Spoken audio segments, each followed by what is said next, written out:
the Jeremy Show.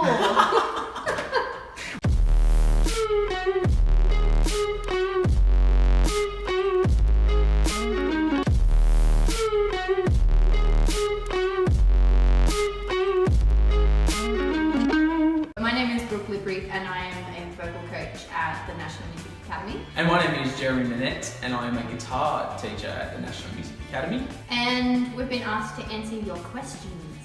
From the magical hat. From the magic hat. These are questions that you as students submitted to us, so I'm excited to read them. Yeah, cool. Okay. How do you break into the gig circuit for an originals band? Oh, for an originals band.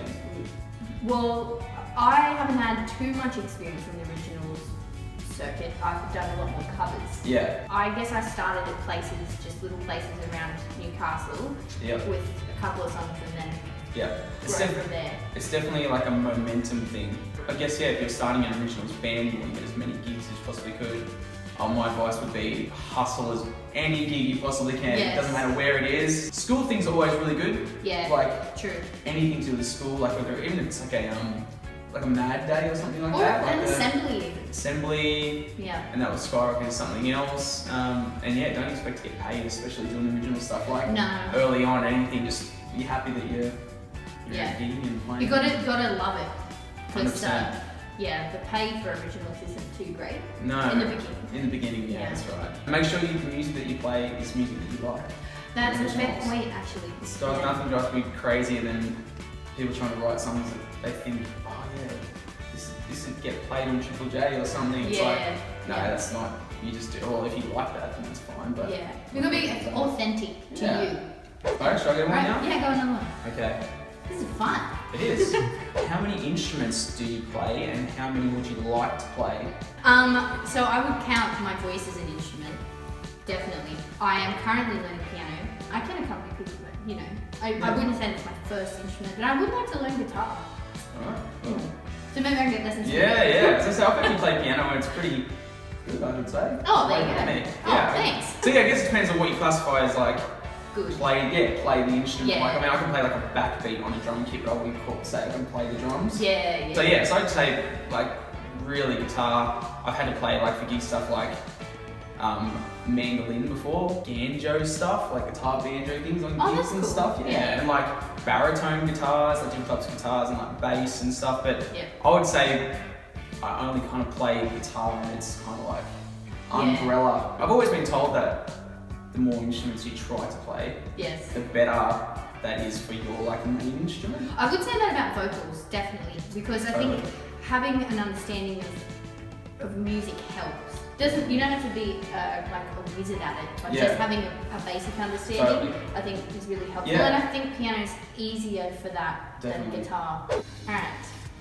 How do you overcome the thought of other musicians being more talented or sounding better than you? Well, it's definitely a real issue, I find. Yeah, I think it comes down to action, doing.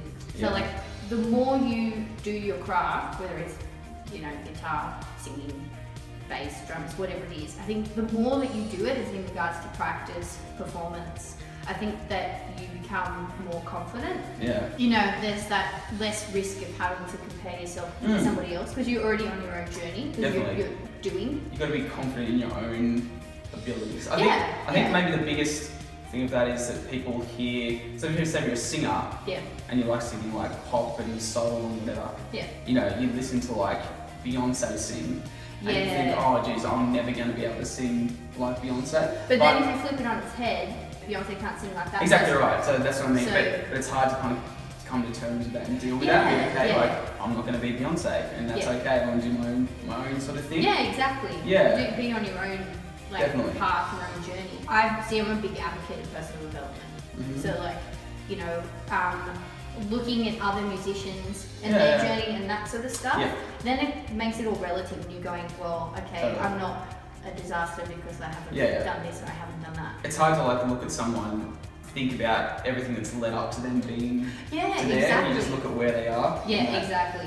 Your two options are going to be either that freaks me out and I just totally blow it, or just totally stuff up, or you just be content with what you do and you just, okay, well, I sound how I sound and I can only do kind of my best, and that's always good enough. And after every single one of those things, they always come up and say, "Oh, I really enjoyed listening to it." It's always, you just got to be comfortable with your own abilities. Yeah, totally. That's just a hard thing to. And it takes time too. Like that takes time to get more comfortable with what you're definitely doing. Yeah. But I would say to never ever be discouraged because you think that person, I'm never knowing you as good as that person. Or no, because you're your own special person and you have your own gift to give somebody in your own talents. Totally, 100%. Good's totally relative. Next question. Oh, it's my go. Yeah. What made you start being a music teacher / muso? For me, I started quite young being a muso. Yep. Like I went to Hunter School of Performing Arts and I went there when I was 13 and I just couldn't wait to be in everything. So like my first musical, I was 13, starstruck, I was a featured artist for 6 years, like everything, I just couldn't wait. Just loved it. Going to that school was kind of my first introduction into like music, and that's kind of how it started. But being a teacher, I've been a teacher on and off since I was 18. Yeah, same as me. Bits and and pieces. pieces. School, I was like, So like I kind of started just can't remember how I started. I just wanted to learn guitar, I was interested in it. Yeah.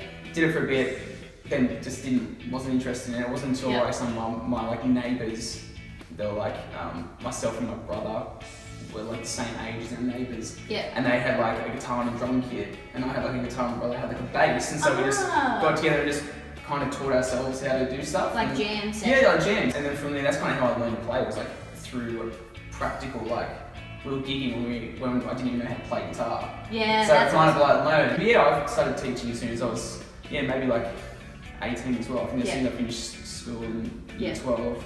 Yeah. I started doing it because it was like a good thing to do like at uni and stuff. Yeah, yeah. And then I just kept going, and I still really love it. So I'm like, well, why stop? would I stop? Yeah. That's right.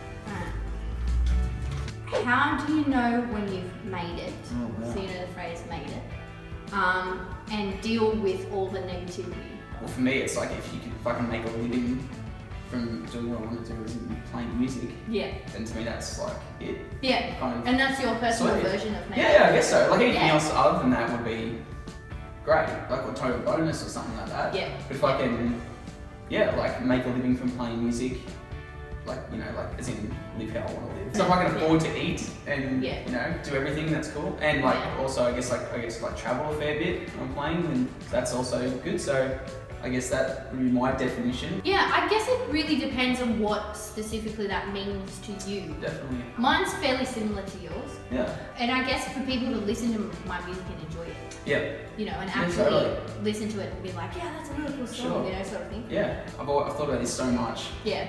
Is that I think that the goalposts always move the closer you get to it. So it's like the whole finding the pot of gold at the end of the rainbow thing, then the rainbow, the closer you get to it, the further it kind of gets away sort of thing. I feel like it's like that. Like once upon a time, my goal might have been to get paid to play music and like travel around. Yeah. So now I might do that, but I want something else. Yeah. Do you know what I mean? And I feel like that's maybe like always a continuing thing. So. And that's, I think, that's a good thing. Yeah, I think so. It's a really good thing. It's a motivational thing. Yeah. To constantly have your goals achieved and then make new ones.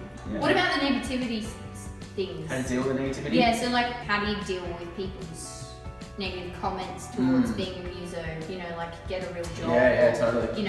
When people make comments and go, oh, I am really a muso, blah blah. How do you stay positive without feeding into that? How do you stay positive? Yeah, me. Yeah. I'm always working on myself, and the way that I'm working on myself is I do like personal development. So I listen to podcasts and read books. Favorite podcasts? Yeah, they're good. Hey. Side note. Yeah, they're really good. And those sort of things to try and build an armor. So that I'm positive and everything, and I know my journey and I know where it's negative flex off you. Yeah, kinda. So it just pings off you. Totally. It's kind of sad that that's kind of how you have to be, isn't it? Like. Yeah. But I think also too it comes to with negative comments, in my opinion, is a lack of knowledge. Yeah, for sure. It's just not understanding either the industry or what you do, and that's okay. People don't need to understand. You know your journey, that's cool. You carry on your journey. Yeah. Put yourself out there, you just got to be prepared for whatever comes back. But it's good or bad. So say if you put up like a YouTube video of yourself singing a song. Yeah.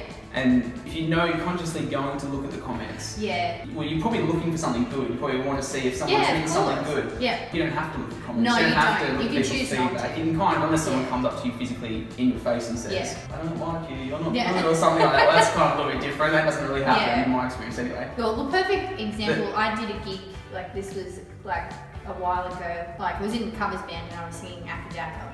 And Nice. I was doing... Oh no, you know. He had very strong opinions about the song and the way that I sung it, and I could have chosen the one or two things. I could have either got really upset about it, and you know, he was quite aggressive, or I just did what I said, which was, thank you very much for your comments, and then I just walked away. And I took what was relevant to me, and then I left the rest. Sure. So, you know, I think if you're looking in those comments, YouTube things, take what's important out of it and what's appropriate to you, and then leave the rest. And as a singer, I think as well, you're doing it for you.